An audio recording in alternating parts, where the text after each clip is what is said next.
Students, political সায়েন্সের নারীবাদ সম্পর্কে আলোচনা করব।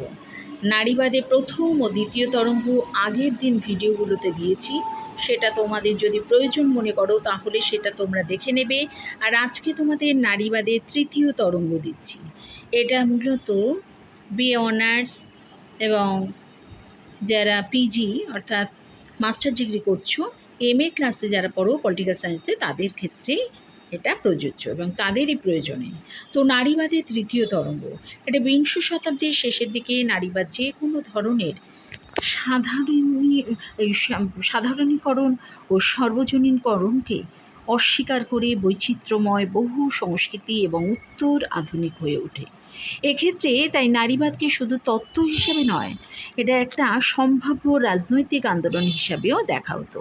তাই অর্থনৈতিক, আইনি ও যৌন স্বাধীনতা অর্জন করার ফলে নারীবাদের দ্বিতীয় তরঙ্গ স্তব্ধ হয়ে গেলেও এই তরঙ্গের দিকটায় এক্ষেত্রে কৃষ্ণাঙ্গ নারীবাদীদের কথা বলা যেতে পারে।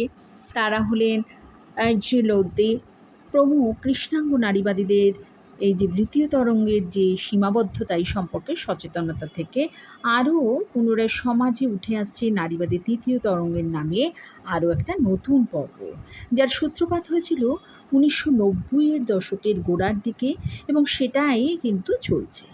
তাই একটি সর্বজনীন নারীসত্তা বা পরিচিতি গড়ে তোলার যে প্রচেষ্টা দ্বিতীয় পর্বের নারীবাদীদের মধ্যে বিদ্যমান ছিল, তার সমালোচনা করে দ্বিতীয় পর্বের নারীবাদীরা এরা বলেছিলেন যে নারী যে কোনো সমধর্মীয় বর্গ নয়, অর্থাৎ 1990-এর দশকের কিছু আগে থেকে নারীবাদী দ্বিতীয় পর্বের মধ্যে থাকাকালীন মার্কিনের বেশ কিছু কৃষ্ণাঙ্গ নারীবাদীরা খেয়াল করেছিলেন যে দ্বিতীয় তরঙ্গের নারীবাদ তাদের আলোচনায় শ্বেতাঙ্গ, শিক্ষিত, উচ্চ ও মধ্যবিত্ত নারীদের দৃষ্টিকোণ থেকে যে ইস্যুগুলো রাখে সেটা কিন্তু কৃষ্ণাঙ্গ, অশিক্ষিত এবং নিম্নস্তরের নারীদের সমস্যা ও অভিজ্ঞতা সেক্ষেত্রে কিন্তু স্থান পায় না। নারীবাদের এই পর্বে নারী শক্তিকে গার্ল পাওয়ার একটা অন্যতম উল্লেখযোগ্য দিক হিসেবে তুলে ধরা হয়।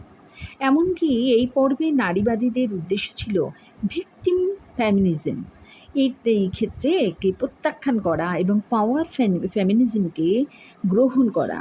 তাই এক্ষেত্রে 1994 সালে ইংল্যান্ডে 5 জন মহিলাকে নিয়ে একটা পপ সঙ্গীত গোষ্ঠীর কথা বলা হয়, যেখানে দেখা যায় যে এই গোষ্ঠী সংস্কৃতি, অর্থ ও বিনোদনের জগতে এতটাই প্রভাব ফেলেন যে এদের দলটি 1990-এর দশকের থেকে এটা কিন্তু একটা বিশেষ মর্যাদা পায়। এমনকি বিভিন্ন ফ্যাশন পত্রিকায় নারীর উত্তেজক ছবি এগুলোকে উপস্থাপন করা হয় এবং প্রচার করা হয় এগুলির মধ্যেই নারীর ক্ষমতা নিহিত। তাই তৃতীয় পর্বে নারীবাদীরা নারীকে দুর্ভোগ, নিপীড়ন থেকে মুক্তি দিয়ে নারীকে এক ধরনের পরিণত করে নারী শক্তিকে কাজে লাগানোর চেষ্টা করে।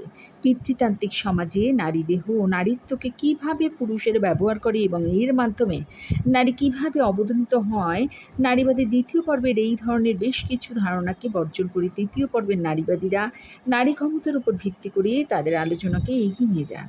তারা মনে করেন যে নারীর যদি সুগঠিত, সুচারু, উত্তেজক দেহ থাকে তাহলে তার সাহায্যে ক্ষমতা দখল করা কোনো অসাধ্য সাধন নয় এবং এটাই কিন্তু নারী ক্ষমতা, যার থেকে উৎপত্তি হয়েছে উত্তর নারীবাদী পোস্ট ফেমিনিজম ধারণা। আর এই পর্বের নারীবাদীরা মনে করেন উত্তর নারীবাদের দ্বিতীয় পর্বের সমালোচনা করলেও কিন্তু উত্তর নারীবাদ পিতৃতান্ত্রিকতার জালে জড়িয়ে পড়ে এবং দ্বিতীয় পর্ব থেকে রসদ সংগ্রহ করে তাকে আরও ব্যাপক বৈচিত্র্যপূর্ণ করে তোলে।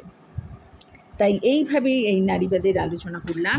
এটা হলো তৃতীয় পর্বের নারীবাদীদের মধ্যে অনেকেই কিন্তু এই নারীবাদী শব্দটির পরিবর্তে লিঙ্গ ধারণাকে কিন্তু অগ্রাধিকার দিতে শুরু করেন এবং বলেন যে সকলে এই লিঙ্গ ভূমিকার মধ্যে কিন্তু শোষণের উদ্দেশ্য থাকে।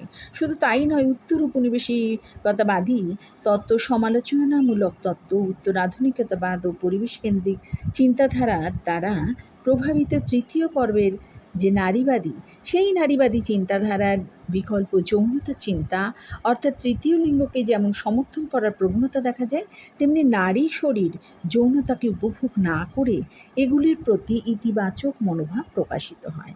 এইভাবে এই নারীবাদের আলোচনা করলাম, এটা হচ্ছে তৃতীয় তরঙ্গ, নারীবাদের তৃতীয় তরঙ্গ। তাই এটাই হলো এই নারীবাদের তৃতীয় তরঙ্গের আলোচনা। এটা একটা পলিটিক্যাল সায়েন্সের বিশেষ টপিক, নারীবাদের তৃতীয় তরঙ্গ।